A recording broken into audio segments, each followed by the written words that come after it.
Okay, here we go. We're working on the Mustang, and as you can tell, I got the deck lid on, gas cap in, tail lights in, gas tanks installed, along with the filler neck. Anyway, so today,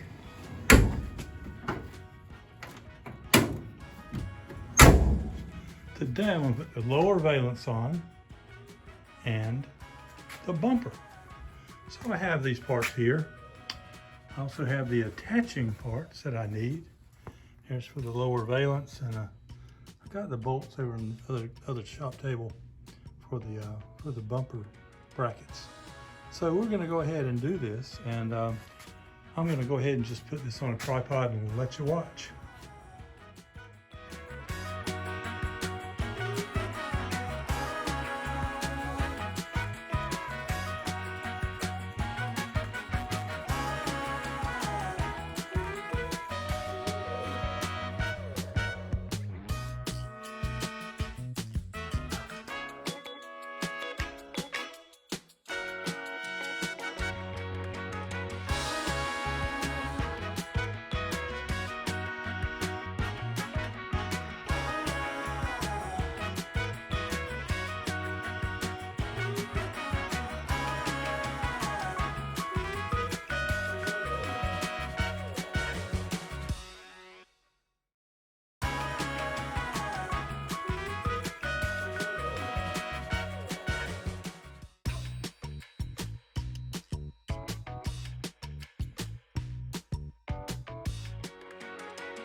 Tighten up the inside bolts.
Here are the bumper bolts that hold the brackets onto it.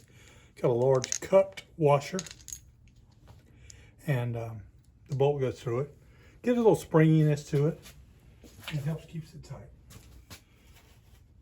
Okay, now I've cut off the wrap on the bumper.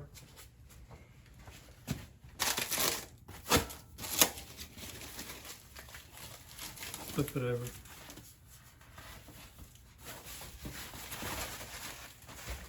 Yeah. Just so it won't get scratched or it won't scratch the car. Whole pair of socks is what I use. I'm sure Eastwood will sell you something made especially for this. But a whole pair of socks works great. So at this point, the bumper is ready to go on. Need a seal on these. So I got some 3M sealant strips. Make a little circle around them just like that. There's one. This is good stuff. I used it to seal underneath the gas tank. Just lay a strip down. It never hardens. Always releases. And it's a watertight seal. And although this car is going to be garaged the rest of its life, you don't want any kind of water to pass into the luggage compartment if you happen to get caught out in the rain. So anyway, that's why I'm doing it.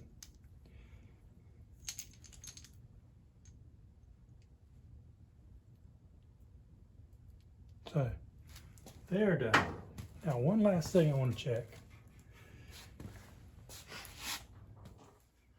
Just checking to make sure the bolts go in the holes okay. And they seem to. Last place I want to find this out is when I'm actually putting it in the car. As a precaution, I use a little 3-in-1 oil. Put a drop in each thread section. And that way, okay.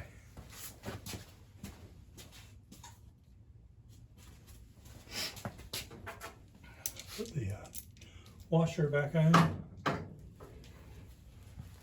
Now, without damaging my socks, it's going to take a little adjusting on this one. Take a little adjusting to get it on. So you can tell without removing the socks that the spacing is about right. Looks good from the bottom. These were never perfect. That goes up. That'll go down a little bit. And we're in business. Okay. Well, I had to leave you there at the beginning because I had some adjustments to do. And sometimes those adjustments involve the technical language that you may not want children to hear. Anyway, everything bolted up, everything's tight. If you'll notice, the clearances are the same, right to left, underneath. Put the license plate light in, run the wire in through there, run the wires in for the backup lights on both sides. Looks pretty good. I'm proud of that. The letters, you may notice, are pin letters, and they're not installed yet. In fact, I bought pin letters to go back, but the little barrel nuts that they use, combined with paint residue that gets in these holes, makes them smaller. And every time I've used pin letters, or any kind of emblem that uses the pin, they didn't fit quite right. Because they don't make the barrel nuts to work, they just make them to sell. So you put them in, and you put the letter on, and it goes 7/8 of the way in. So you got a gap. It's terrible. You beat on it, you got a dent. Now some people may have better luck with pin letters than I do. But it happened to me once, maybe twice.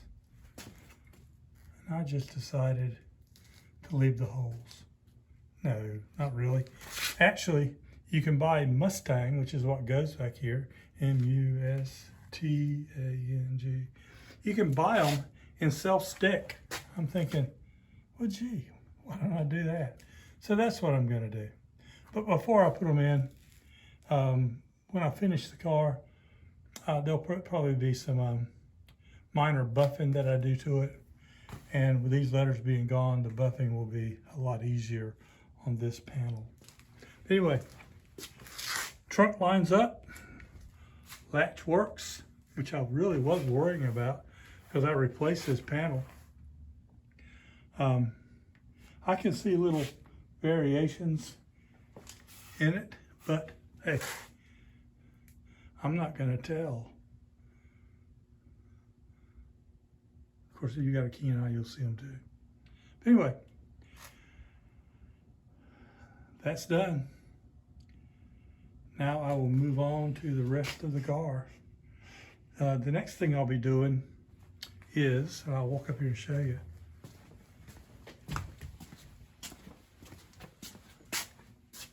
So I'll be sanding down the engine bay. This is just the black primer that came on the individual parts. I'll I'll sand this down and shoot this in Sims trim black. Then I'll hit it with undercoating around here and right here on both sides. I'll do undercoating on the center transmission tunnel. Not a lot, just enough. I think that's what Ford did. That's what I've noticed on a lot of cars. Then I'll move around to the wheel wells. I got the overspray that I want here, which is from Natural Painting. But I'll finish the wheel wells, heat them up a little bit, blend them out, shoot them with undercoating, and then I'll be through that. Always leave a little undercoating on the frame rails on the back because they weren't very exact at the factory. It just hit it. I'll miss the gas tank because the gas tank was not installed when they did this. At that point, we'll start installing, pull that down, we'll start installing fuel lines, brake lines. You can see those right over there. I got them hanging up. You'll notice there's one bend. When they ship them, they put a ship bend in them and they tell you how to get it out. It usually works pretty good. But fuel, I use stainless steel. On the brake lines, I use the regular galvanized cold roll steel because they seat better. Stainless steel is very hard. And I've had leaks with it before, so I just go, well, I'll go another 40 or 50 years and then replace those lines. Not really, I won't be doing it. But I'll install those and then we'll get the rear end under it, get the front suspension on it, wheels and tires, set it on the ground. Get the engine in it, transmission, drive shaft, and we'll start building out the interior. Now this sounds like it's going to take 2, 3, 4, 5 days at the most, but I don't know.